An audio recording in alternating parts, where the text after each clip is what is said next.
December 7th, 1941. Evening. Chequers, the English countryside. Winston Churchill sat alone in his study. A fire crackled in the hearth. Outside, winter darkness had fallen over England, an England that had been at war for over 2 years. The phone rang. The Japanese had attacked Pearl Harbor. Churchill listened, asked questions, confirmed details. Then he put down the receiver and sat very still. Later, he would write that he went to bed that night and slept the sleep of the saved and thankful, because he knew something in that moment that would take months to fully materialize. America was coming. Not just with weapons, not just with supplies, with soldiers, young men, millions of them.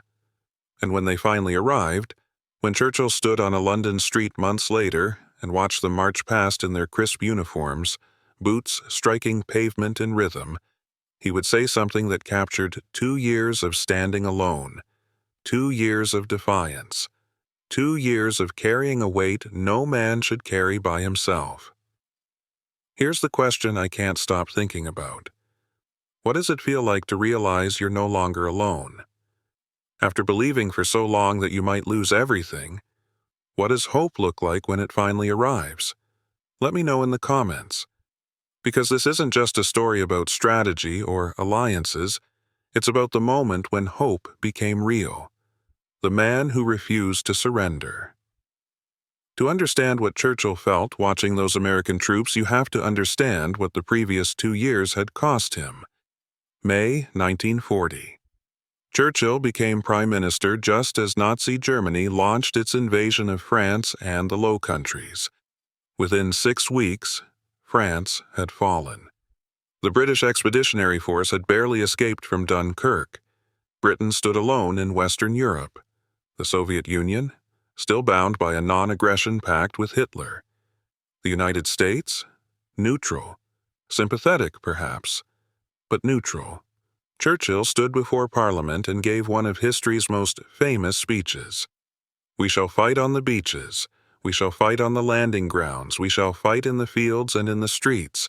We shall fight in the hills. We shall never surrender." It was magnificent, defiant, inspiring. But it was defiance born of desperation, not certainty. Because Churchill knew the math. Germany controlled most of Europe. Its armies were vast. Its industries churned out weapons at terrifying speed. Britain had courage. It had the Royal Navy. It had the RAF. But courage doesn't build tanks. The Navy can't hold territory. And the RAF, heroic as it was during the Battle of Britain, couldn't invade occupied Europe alone. Churchill needed help. And he knew exactly where to find it. The Courtship.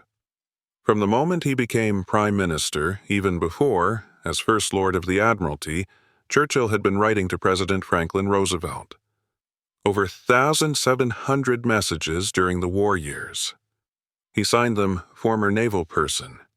At first, a reference to his role as First Lord, establishing an informal, almost intimate tone that bypassed normal diplomatic channels. The letters were strategic, yes, but they were also personal. Churchill's mother had been American, Jenny Jerome, born in Brooklyn. He'd always felt a connection to the United States, had toured it, had friends there. But more than sentiment, he understood what Britain needed. In March 1941, the U.S. Congress passed the Lend-Lease Act. American ships began bringing tanks, aircraft, ammunition, food.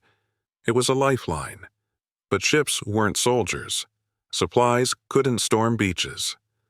Throughout 1941, Churchill watched and waited. Germany invaded the Soviet Union in June. The Eastern Front erupted into the largest land war in history. Still, America remained neutral. Churchill kept writing, kept hoping, kept believing that something would bring America into the fight.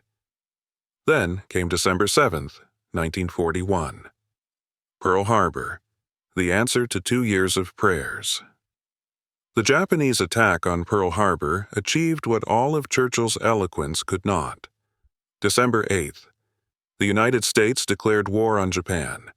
December 11th. Germany and Italy declared war on the United States. Churchill immediately sailed to Washington to meet Roosevelt. He arrived December 22nd and stayed through the new year, discussing strategy, coordinating plans, building the alliance that would have to win the war. But meetings in Washington were abstract. The real moment, the moment when it would all become real, would come when American soldiers set foot on British soil. January 26, 1942. The first arrivals. The first American troops landed in Northern Ireland. Not many, just advance elements, a few hundred. But they were the beginning. Throughout spring and summer 1942, more came. By year's end, over 100,000 American servicemen were stationed across Britain. By June 1944, D-Day, that number would exceed 1.5 million. They came by ship, crossing the Atlantic in convoys, always watching for U-boats. They landed at Liverpool, Belfast, ports scattered around the British Isles. Most were young, 18, 19, 20 years old. Farm boys from Iowa, factory workers from Detroit, clerks from New York. Many had never left America before. Now they found themselves in a country that had been at war for over 2 years. A country marked by rationing, bomb damage, and bone-deep exhaustion. The complicated welcome. The British reaction was complicated. Gratitude, yes, these men had come to help fight a common enemy. But also friction. The Americans seemed impossibly wealthy by British standards. They were paid far more than British soldiers. They had access to goods ordinary Britons hadn't seen in years. Their uniforms were better, their rations abundant. American mess halls served steak and ice cream. British families survived on rations that allowed 4 ounces of bacon per person per week. The famous phrase emerged: overpaid, oversexed, and over here. Said with humor, usually, but humor with an edge. British soldiers, paid a fraction of what Americans earned, watched American GIs take British girls to dances, to pubs. Resentment simmered, but beneath the friction was something deeper. Hope, relief, a sense that maybe, the tide could actually turn. The moment. It came on a gray afternoon in London. American troops were being moved through the city, a large contingent marching from one station to another. Not the first Americans Churchill had seen. By mid-1942 they were common. But this was different. This was a formal march. Through the heart of London. Through streets that had burned during the Blitz. Past buildings still scarred by German bombs. Churchill made sure he was there. His staff arranged a vantage point where he could watch without causing disruption. And then they came. The march boots struck pavement in rhythm. Column after column. Hundreds of young men in crisp uniforms, helmets gleaming, rifles on shoulders. They marched with a particular American confidence, less rigid than British troops perhaps, but self-assured. They knew they were part of something enormous. Crowds gathered. Office workers emerged from buildings. Shopkeepers stood in doorways. People lined the sidewalks. Some clapped. Some waved. Children called out. The Americans grinned, waved back, kept formation. Churchill watched in silence. His eyes moved along the columns, taking it all in. Those near him later reported that his eyes were wet. 2 years of wait. For 2 years, Churchill had carried the survival of Britain on his shoulders. 2 years of speeches, of desperate decisions about where to send limited resources. 2 years of casualty reports, of visiting bombed cities, of knowing Britain was stretched to its absolute limit. 2 years of wondering, can we actually win? Or are we just postponing the inevitable? And now, here were the Americans, thousands of them, with thousands more coming. An entire nation's military power deployed to Britain, preparing to take the fight to Hitler's Europe. Someone near Churchill asked what he thought. He was silent for a moment, still watching. Then he spoke. "I know we are going to win this war. When I see these young men, I know we are going to win this war." Simple words, but they carried the weight of 2 years of standing alone. Churchill wasn't given to simple optimism. He understood the realities of modern warfare. He knew how difficult the road ahead would be. The invasion of France was still 2 years away. The Battle of the Atlantic raged. North Africa remained undecided. The Soviets were locked in a death struggle at Stalingrad. But seeing the Americans, the physical manifestation of American commitment, Churchill allowed himself to believe. Not just in possibility, in inevitability. He elaborated, words tumbling out in that characteristic Churchill manner. "They are so young, so strong, so confident. Look at them. They have come 3,000 miles to help us. They have come to fight for freedom, for civilization, for everything we have been defending." His voice grew stronger. "Hitler has made his greatest mistake. He thought America would stay neutral. He thought Britain would fall or surrender. He thought wrong on both counts. Now he faces not just Britain, not just Russia, but America as well, the greatest industrial power on earth. All of it now committed to his destruction." He paused, pulled out his handkerchief, wiped his eyes. He wasn't embarrassed. "I've waited so long for this. So long." They understood. The people around him understood. They'd lived through the same fears. Summer 1940, when invasion seemed imminent. The Blitz, when London burned night after night. The losses at sea, U-boats sinking ship after ship. The defeats in France, Greece, Crete.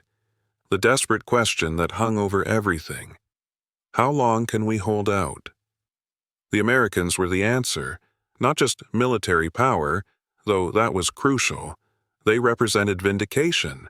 Everything Churchill had argued for. Everything he'd worked toward. His courtship of Roosevelt. His belief that the English-speaking peoples would stand together. All of it was being proven right, in the most tangible way possible. Analysis and hope. As the march continued, Churchill's mood shifted from emotional to analytical. He began pointing out details to his staff. "Notice their equipment. Modern. Well-made. They have the industrial capacity to equip millions like this. Look at their faces. Eager. They want to fight.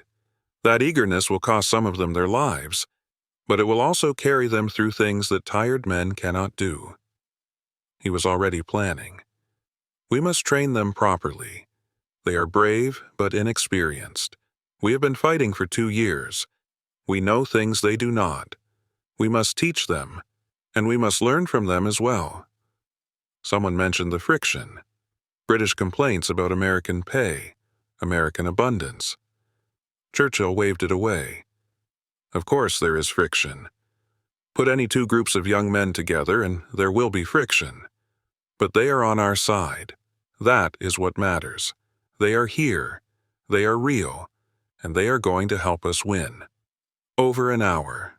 The march took over an hour. Column after column. Churchill stayed for all of it, watching until the last troops had passed. He seemed reluctant to leave, as if the sight was sustaining something he'd been running on empty for too long. When it was over, he turned to his staff. "I want to meet some of them.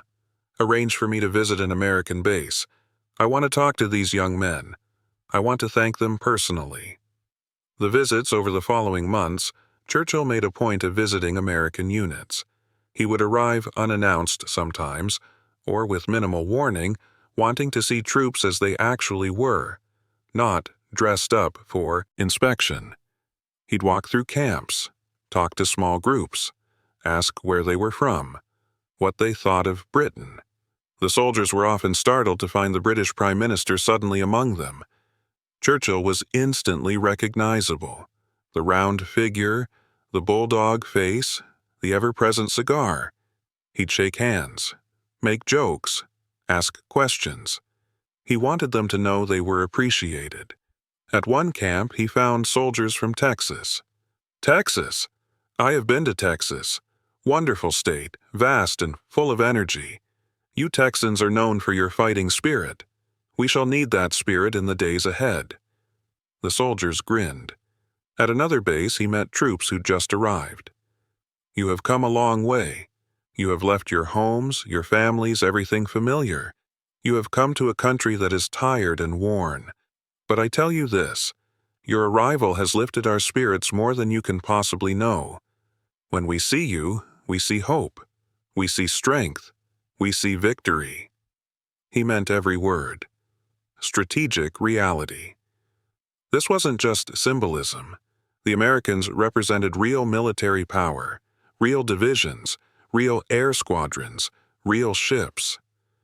Churchill and his military chiefs began planning operations that would have been impossible before. North Africa could be reinforced. Italy could be invaded. And eventually, the great invasion of France. Operation Overlord, D-Day. The massive amphibious assault that would require American troops, American landing craft, American air power, American everything. The fundamental change. But in that moment, watching the Americans march, Churchill wasn't thinking about specific operations. He was thinking about what it meant that they were here at all. For 2 years, the question had hung over everything. Can we actually win? Or are we just postponing the inevitable? The Americans answered it. Yes, Britain could win. Not alone. But with allies. With American industrial might. Soviet manpower. British determination. Yes, Germany could be defeated. The cost ahead. The young men marching through London that day would fight in North Africa, Sicily, Italy, France, Germany itself. Many would not come home. American casualties in the European theater would exceed 300,000. Over 100,000 gone forever. They would fight at Omaha Beach, the Bulge, the Hurtgen Forest, the Rhine. But they would win, alongside British, Canadian, French, Polish forces, alongside the massive Soviet armies grinding westward. The Americans would help crush Nazi Germany. The war would last another 3 years, but the outcome, from the moment America fully committed, was decided. Churchill knew this. Standing there, watching them pass, he knew. Relief, the emotion he felt, the tears, came from relief as much as joy. Relief that the burden would be shared. Relief that Britain wouldn't stand alone anymore. Relief that victory was now possible, not as desperate hope, but as realistic goal. In his memoirs, Churchill would return again and again to Anglo-American partnership. The special relationship. Some was strategic. Britain would need American support in the Cold War. But some was genuine feeling. Born in those dark years when American help meant the difference between survival and defeat. The turning point. The march through London wasn't the first time Churchill saw American troops. And it wouldn't be the last. But it represented something crucial. The moment when American involvement became real. When the alliance moved from diplomatic agreements to actual soldiers marching through British streets. Churchill had spent 2 years holding Britain together through force of will. Through speeches, through decisions, through sheer refusal to give up. But will could only do so much. At some point you needed armies. The Americans brought that. And watching them march, Churchill allowed himself, perhaps for the first time since May 1940, to believe fully. Not just that Britain would survive, but that Britain would win. Closing. The weight shared. When I see these young men, I know we are going to win this war. It wasn't a boast. It wasn't propaganda. It was a statement of fact, spoken by a man who had carried the weight of a nation's survival for 2 years, and who could finally, watching those American soldiers, set that weight down and share it. Germany now faced not just Britain's defiance, but America's might. The equation had changed, and Churchill, standing on a London street, tears in his eyes, watching young Americans march past bomb-scarred buildings, understood what that meant. Hope had arrived, not as a promise, not as a plan, but as thousands of young men, boots striking pavement, marching toward a war they would help win. For 2 years, Churchill had stood alone and refused to surrender. Now, he didn't have to stand alone anymore. And that, more than any speech, any strategy, any defiant gesture, was the moment Britain knew it would survive. Not because of one man's will, but because millions had joined the fight, and together they would see it through, to the end, to victory.